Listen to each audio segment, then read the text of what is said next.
नमस्कार, मैं प्रकाश कुमार मधुबनी बिहार से इस मंच को प्रणाम करता हूँ। साथ ही साथ यहाँ के सभी वरिष्ठ अधिकारियों को मैं हृदय वंदन करता हूँ, नमन करता हूँ। मैं आज आप सबके समक्ष इस प्रतियोगिता में, इस प्रेमचंद्र कथावाचक प्रतियोगिता में आज सबके समक्ष एक कथा लेकर, लघु कथा लेकर आया हूँ, जिसका शीर्षक है दो बैलों की कथा। यह कथा जो है ये प्रेमचंद्र जी ने, जो कि कलम के जादूगर कहलाते हैं, उन्होंने लिखी है। तो मैं इसको अपने शब्दों में बताने जा रहा हूं और आशा करता हूं ये आपको पसंद आएगा। यदि इसके अंतर्गत मुझसे कोई त्रुटि होती है तो कृपया मुझे क्षमा करें। यह कहानी है दो बैलों की, जिसका नाम हीरा और मोती था। झूरी एक किसान जो कि एक गांव में रहता था, उसके पास दो बैल थे, जिसका नाम हीरा व मोती था। हीरा और मोती दोनों एक दूसरे से इतने अंतः हृदय तक जुड़े हुए थे कि वो एक दूसरे के साथ ही नाद में मुंह डालते थे और एक दूसरे के साथ ही नाद से मुंह हटाते थे। हीरा जब भी काम करता, जब भी मोती काम करता, तो वो दोनों ही एक दूसरे से जो है, एक दूसरे की अपने सहयोग करके और ज़्यादा से ज़्यादा काम करते, क्योंकि जो उसका मालिक था झूरी, वह उनके लिए अपने संतान की भांति उनको प्रेम करता था और वह भी उनसे प्रेम करते थे दोनों ही। एक समय की बात है, हीरा और मोती दोनों ही नाद में चर रहे थे और घास खा रहे थे। तभी उस समय एक आदमी जो कि जिसका नाम गया था, वह झूरी के यहाँ पर आया। वह उन दोनों बैलों को अपने साथ ले जाने लगा। झूरी और गया का जो रिश्ता था, झूरी की पत्नी, उसका भाई वो गया था। गया उन दोनों बैलों को अपने साथ ले जाने लगा और ले जाते हुए जब अपने घर ले गया वो, और उस दिन उसको कुछ रूखा सूखा दे दिया और फिर वो जो है वो खाने लग गए। और लेकिन उन्होंने उसको खाया भी नहीं और रात ही रात वहाँ से फिर वो भाग निकले और फिर से वही आकर के वो जो है गांव में, वहीं पर झूरी के गांव पहुँच गए। वहीं पे दोबारा से गया आया और गुस्से में था वो। इस बार उस बैल लाया और इस बार वो बैलगाड़ी में जोत करके दोनों बैलों को ले गया। अब वो दोनों बैलों को सही मजबूती के साथ बांध दिया। वह उनसे ज़्यादा से ज़्यादा काम लेता, अर्थात वो क्रूरता की भांति उनसे कार्य लेता, जितना ज़्यादा से ज़्यादा उनसे काम करवाता। इससे वो बहुत ही दुखी थे। उनको खाने के लिए भी कुछ नहीं देता था।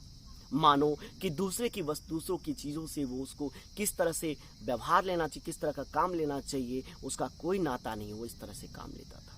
इसी से होकर के जो मोती था उससे बहुत ही गुस्से लगा, लेकिन हीरा ने उसको रोक लिया।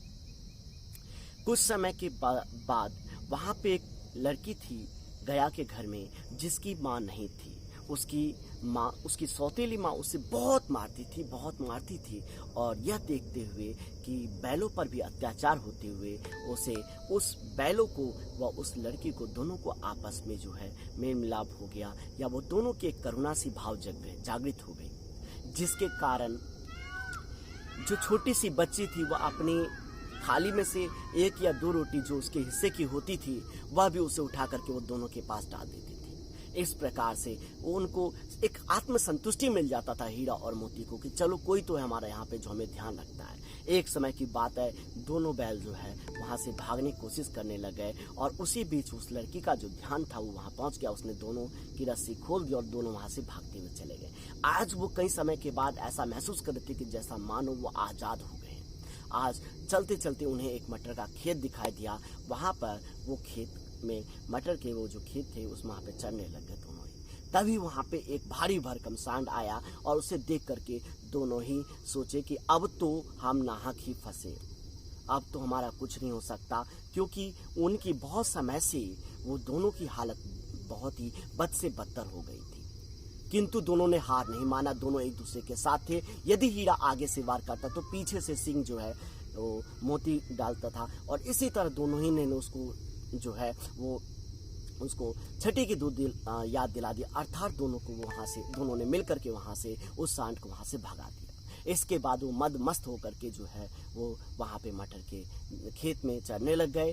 तभी वहाँ पे कुछ लोग आए और उसे वहाँ पे बंधक बना करके पकड़ लिया। वहाँ से ले जा करके इनको एक कांजी हाउस में, अर्थात जहाँ पे आवारा जानवरों को रखा जाता था, वहाँ पे उनको रख दिया गया। वहाँ पर जितने भी जानवर थे उनको ऐसा लग रहा था कि उनमें जो है मांस कम हड्डी ज़्यादा है, अर्थात उनको खाने पीने की चीज़ें नहीं दी जाती थी।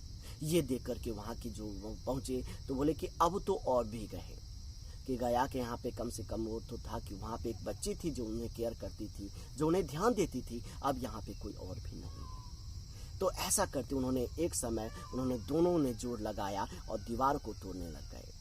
वहाँ पे 2 बार हाथ ली जाती थी, सुबह शाम वहाँ पे देखा जाता था कि जानवर है या नहीं है। तो वहाँ पे बहुत तरह के जानवर थे, वहाँ पे गधा था, कुत्ता था, वहाँ पे गाय थी, वहाँ पे भैंस थी, हर तरह के जानवर थे। इसी तरह बकरी थी वहाँ पे। तो उस समय एक बार दोनों ने जो बार दोनों ने सींग मारते और इस तरह से दीवार को तोड़ दिया। मोती वहाँ से उसने अपने उसको तोड़ दिया, लेकिन इस बार जो हीरा था वो हीरा फंस गया था। हीरा का जो रस्सी था वो टूट नहीं रहा था। इस वजह से जो है मोती ने सबको वहाँ से भगा दिया, किंतु वह वहाँ नहीं भागा। हीरा ने कहा कि तुम भाग जाओ यहाँ से, लेकिन उसने उसे मना कर दिया।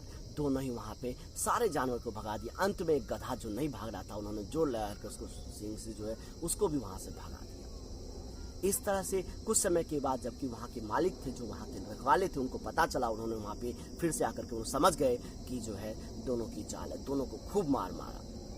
अतः अगले सुबह जो है एक वहाँ पे विक्रेता जो कि व्यापारी था, उसने उन दोनों बैलों को देखा और दोनों बैलों को वहाँ से खरीद ले गया। वो एक शराबी तरह का आदमी था, बहुत ही गुस्से, लाल आंखें थी उसकी जो, और वो जब लाल लाल आंखों से देखता था उसे खूब क्रूरता के साथ वो उसको वहाँ से ले जा रहे थे। जब वहाँ से वो ले जा रहे थे तो अब इनको लगा कि यहाँ से ये कत्ल खाने में ही जाएंगे, अब इनका कुछ नहीं हो सकता, इनके जीवन बर्बाद है। किंतु जब वो रास्ते पे चलते चले गए तो उन्हें वो रास्ता जाना पहचाना लगने लगा। वो रास्ता जाना पहचाना, वो तेजी से भागते उन्हें पता चल गया दोनों बैलों को, हीरा और मोती को, कि यह उनका जो है झूरी का गांव है, यह उनका गांव है। इस तरह से वो दोनों ही जाकर के तेज के साथ वो झूरी के दरवाजे पे जाकर नाद में मुंह डालते हुए खड़े हो गए। तभी वह पीछे वह आदमी भी आया और वहाँ पे झूरी ने उस दोनों बैलों को अपने गले से लगा लिया। तभी वह आदमी वहाँ से आया और उसने दोनों बैलों ने जो है फिर से उसको छक्के छुड़ा दिया, अर्थात उसको वहाँ से भागना पड़ा क्रूरता के साथ। इसी के बाद कुछ समय बाद वहाँ पे झूरी की पत्नी आई और झूरी की पत्नी की आंखों में भी आंसू थे और दोनों बैलों को आज उसने जो है गले से लगा लिया। आज मानो उसको कि बिन खाए पिए सब कुछ मिल गया हो उन दोनों बैलों को। अर्थात इस कहानी से हमें शिक्षा क्या मिलती है? इस कहानी से हमें शिक्षा ये मिलती है कि हमें कभी भी शोषण का कभी भी हमें जो है वो उसके साथ नहीं होना चाहिए, उसे सहयोग नहीं करना चाहिए, उसका विरोध करना चाहिए, नंबर 1। दूसरा, हमें किसी जानवर पर ऐसे जो है वो शोषण नहीं करना चाहिए, उनको अत्याचार नहीं करना चाहिए, क्योंकि इंसान और जानवर दोनों एक दूसरे से जुड़े हुए हैं। वो यदि दोनों साथ मिलकर रहेंगे तभी उनका जीवन जी सकते हैं। और एक असली इंसान, एक वास्तविक इंसान वही है जो अपने साथ साथ सभी पशु पक्षियों को देखरेख करता हो, उनके बारे में भी सोचता हो। आशा करता हूँ कि ये प्रेमचंद्र के जादूगर जो प्रेमचंद्र हैं उनके द्वारा जो लिखी गई ये कहानी है, जो मैंने आपको अपने शब्दों में बताई, मैं ज़्यादा से ज़्यादा बता चुका हूँ। यदि इसके अंतर्गत मेरे से कुछ त्रुटि हुई तो मुझे क्षमा करें। और मैं अंत में फिर से यही कहना चाहूँगा कि मैं बदलाव मंच का बहुत बहुत आभारी हूँ कि उन्होंने मुझे यह मौका दिया। धन्यवाद।